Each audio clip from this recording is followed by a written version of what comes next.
Did you know that Arizona is home to the famous London Bridge? Yes, the legendary bridge that is immortalized through nursery rhymes, built in the mid-1800s and used to cross the River Thames in England's capital over 5,400 miles away from the continental United States. It now resides in the Mojave Desert at Lake Havasu, which should certainly leave you wondering, how did the London Bridge end up in the American Southwest? Well, the story behind this old bridge is one that is both strange and fascinating, involving many unexpected factors. Today, we discover how the original London Bridge ended up in Arizona. I'm your host, Ryan Socash, and you're watching It's History. This video is brought to you by Crossout, an online vehicle shooter where all vehicles are player-made, free to play on PC, PS4, PS5, Xbox One, and Xbox Series X and S. That's right, there's no purchase necessary, simply download and play. Enjoy complete creative freedom. Everything is made from individual parts with almost endless possible combinations. There is a huge arsenal of parts to choose from structural elements to wheels, cabins, and an immense array of weapons. You can engage your opponent with chainsaws, power drills, and laser drones. Trust me, Crossout is extremely easy to get into. Craft a new vehicle from scratch in no time with the intuitive in-game editor. Seamlessly jump into a quick test drive or head right into battle. You could also play a variety of distinct game modes that cover all tastes, including fast-paced PvP games, PvE raids that can be played cooperatively, and special or seasonal modes, including Battle Royale, racing, vehicle football, clan wars, and more. Adventure mode is fantastic. Partake in a narrative-driven open-world campaign which can be played in single-player or with friends. You'll love the advanced vehicle damage mode, which lets you shoot off individual parts of an enemy vehicle in battle, or the ability to craft and improve your weapons. Collect resources and raw material to combine them to new, powerful weapons for your vehicles. I enjoyed choosing my battle strategy because, as they say, apart from victory, the only thing that matters is your survival.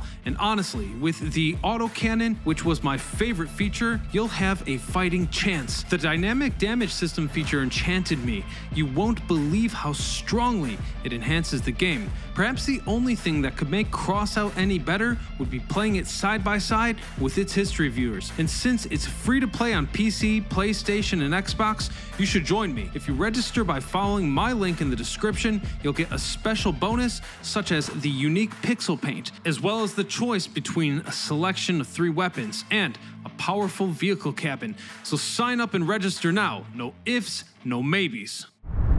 Throughout human history, the London Bridge, in its various iterations, have always been engineering marvels of their time. In fact, for nearly the past 2,000 years, there has always been a bridge crossing the River Thames in London. The city of London itself was actually founded in 47 AD after the Romans invaded the British Isles. Back then, the city was referred to by a slightly different name and was the capital of the Roman territory called Britannia. And it was the Romans who built the first bridges to cross the River Thames, constructing many bridges out of wood. And it probably comes as no surprise that despite being made of wood, Roman engineering proved to be ahead of its time, yet again, as these bridges would remain standing for nearly a millennium. The early versions of the London Bridge wouldn't actually come down until about 1014 AD, during the Norwegian military ventures into Britain under King Olaf II. One particular campaign involved a sea-based invasion, and unfortunately, the wooden bridges left by the Romans got caught in the crossfire and were destroyed. So over the many decades to follow, 7 wooden replacements were built, but without Roman engineering expertise, so they did not survive. It wasn't until 1176 when the famous architect and priest Peter of Colchurch built the famous Stone London Bridge, which would stand strong for over 600 years and would go on to characterize London throughout the Middle Ages. This was also when the London Bridge would become an important part of the city's cultural heritage as well as English cultural identity. both of which came to manifest themselves during this time period. In fact, this iteration of the London Bridge is what the famous children's nursery rhyme is referring to. The medieval London Bridge was obviously used to cross people and goods over the Thames, but this massive stone structure also had many other features, such as water wheels, homes, and other buildings. One rather gruesome use of the bridge was to act as a display case for slain enemies of England in an effort to discourage any acts of rebellion or anti-government activity. Throughout the Middle Ages, many severed heads of English enemies of the state, such as William Wallace, Sir Thomas More, and countless others, were exhibited on the London Bridge for the crossing public to see and behold. As the 1700s came to a close, the medieval London Bridge fell into severe disrepair and was in desperate need of replacement after centuries of upgrades could only do so much. In 1799, John Rennie, a Scottish engineer, designed a plan for a new version of the bridge built of granite. By the 1820s, his plan was approved and construction was underway. But unfortunately, Rennie had passed away before he could witness his ideas come to fruition. By 1831, the new structure was finished and the London Bridge was up and running again. While not nearly as glamorous or versatile as the previous versions, this 1,000-foot-long bridge did the job it was tasked to accomplish. It also proved to be a strong enough design, standing for over 130 years and even surviving the German aerial bombings during the London Blitz in World War II. This version of the London Bridge is also the one that would eventually end up in Arizona. Despite surviving almost a century and a half of people and horses crossing it, not to mention the stereotypical damp and rainy British weather, or even the German bombs, John Rennie's London Bridge finally met its match in the 1960s in the form of the automobile and constant car traffic. The unforeseen weight of cars and the overwhelming traffic had taken a heavy toll on the London Bridge, and by the 1960s, it had been discovered that the bridge was sinking into the river by nearly an inch each year. In fact, the east side of the bridge was already 3 or 4 inches lower than the west side. Much like the medieval iteration of the bridge before it, it was concluded that the problems were too large to be fixed by renovation. Therefore, an entirely new bridge needed to be built, one that could withstand thousands of cars crossing it every day. And what would happen to the old bridge is simply unprecedented. Well, it was initially meant to be scrapped. Ivan Lukin, who was a city councillor in London, came up with the idea of possibly selling the bridge to an American buyer, and by 1968, he traveled to the US to meet with some potentially interested parties. Naturally, most American businessmen were caught off guard and even somewhat suspicious of Lukin's offer. But to the eccentric tycoon, Robert McCulloch, the idea was perfect.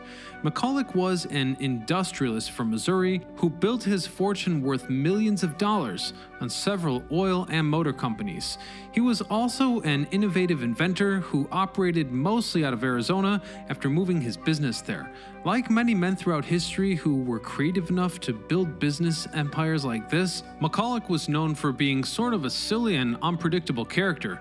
Aside from his extremely successful companies, he enjoyed pursuing other rather strange or unconventional business ventures. For example, right before he encountered the offer to buy the London Bridge, he was considering a project to build a small town from the ground up in Arizona alongside Lake Havasu, an artificial lake which was the result of a dam located on the Colorado River. McCulloch's Lake Havasu City was meant to be a unique and peculiar tourist attraction and resort, but sadly, attendance was initially very low. So in steps, with Ivan Lukin and his seemingly larger-than-life proposition, a solution was discovered. McCulloch's business partner, C.V. Wood, who was famous for designing Disneyland, got in contact with Lukin, and long story short, amazingly, the two then agreed to buy the bridge and bring it to Lake Havasu City, as they knew a novelty attraction like this could definitely entice more guests to visit.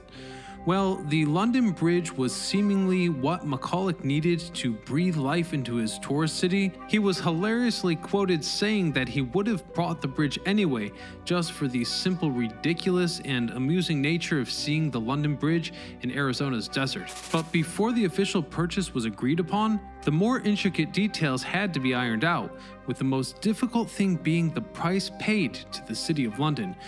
Given that the complete disassembly of the London Bridge would cost around $1.2 million, McCulloch offered double that amount. Staying true to his nature, McCulloch even added on top of that a payment of $60,000 meant to represent an extra $1,000 for each year of his age when the bridge would be opened in Arizona.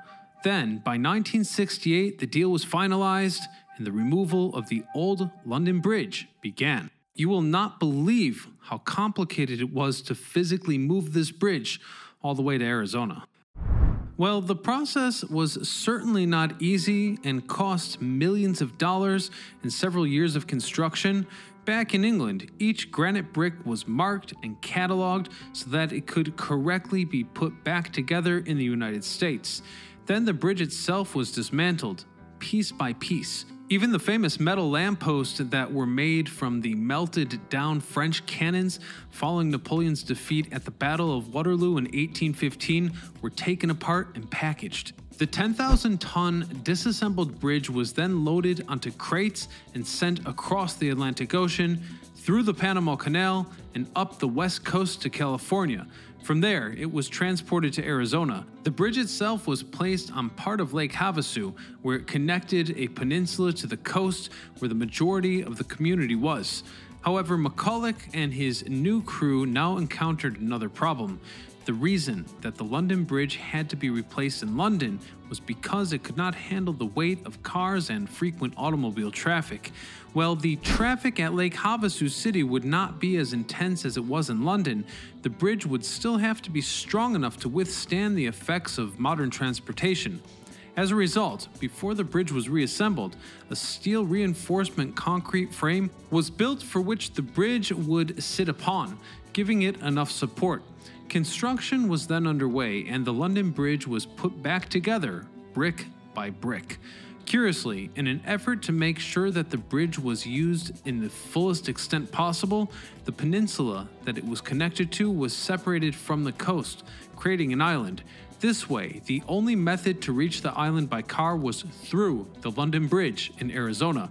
Another 3 years of construction and nearly $7 million spent, the London Bridge opened for operation for the second time in history on October the 10th, 1971.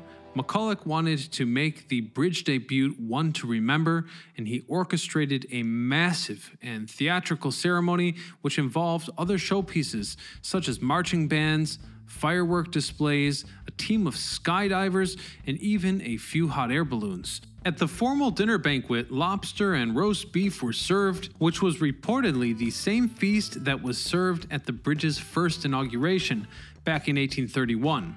Both in England and even in the US, the initial reaction to the London Bridge reopening in Arizona was not particularly positive. Many scoffed at the whole project, calling it a folly, a joke, or scheme that would ruin both McCulloch and Wood's careers. Newspapers in England also criticized the two businessmen and the way they went about the whole project, poking fun at the supposedly over-the-top, gimmicky, and American nature of the whole ordeal. The sneers and jeers aimed at McCulloch, Wood, and their businesses didn't knock them off course, and after just a few years, their extravagant and ambitious adventure most undoubtedly paid off. The allure of the famous London Bridge brought people in from all across the world. Lake Havasu and the population of permanent residents surged exponentially from just a few hundred to more than 10,000 by 1974. Currently, the town has 50,000 residents. Even more impressive, though, was the number of tourists, and by the mid-1970s, close to 2 million visitors per year would come in to see the London Bridge. Throughout McCulloch's career, he would ply his trade with many elaborate and interesting projects, but despite few believing in him, bringing the London Bridge to Lake Havasu City was easily the most successful of these bizarre ventures. Almost 200 years after its original construction and over 50 years since it was transported to the United States, the 980-foot-long London Bridge still stands tall today at Lake Havasu City, spanning across the Bridgewater Channel and connecting the main metropolis area to the island filled with stylish resorts, hotels, shops, and restaurants. Despite Arizona being landlocked, this island also contains a beachfront resort, perhaps the only beachfront in the state. To this day, Lake Havasu remains a popular tourist destination with thousands of people crossing the London Bridge every year. The bridge is also used for many other events or activities, both on or under the bridge, such as concerts, film or photography sets, or various types of boating races. According to some, tourists aren't the only thing crossing the London Bridge though, as the location is home to many ghost stories, leading many to believe that it is haunted or cursed, which is probably understandable given its long history. I mean, really take a moment to consider whether or not you believe in ghost stories. It's undeniable that the London Bridge saw its fair share of death, devastation, and tragedy. For example, fires were historically grave dangers to big cities, and London was no different. There have also been several great fires throughout London's history that caused mass destruction, naturally affecting the bridge itself. Most notably in 1212, 1633, 1666, and 1725. The first fire in 1212 was particularly tragic as both ends of the bridge caught on fire, trapping many people in the middle. Furthermore, throughout turbulent periods of English history, the bridge saw much bloodshed, as it was usually caught in the crossfire in multiple rebellions, uprising, and even civil wars. As mentioned before, the London Bridge also used to display the severed heads of many English enemies. Then we have the unpredictable water that flowed under the bridge, at times rising to levels that caused boats to capsize or crush into the stone arches.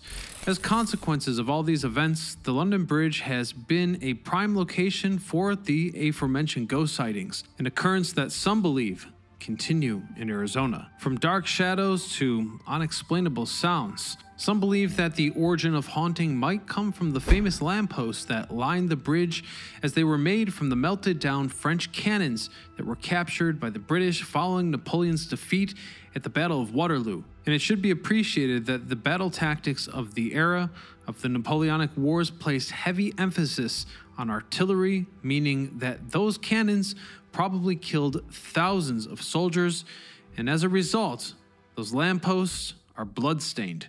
Whether or not these stories are true and if the London Bridge is actually haunted or cursed, the stories are still extremely fascinating and, in a sense, a part of its history. That's it for today's episode. Don't forget to register for Crossout by following my link in the description below. By doing so, you'll secure yourself the free bonuses which come with it now. Until next time, guys, this is Ryan Socash, signing off.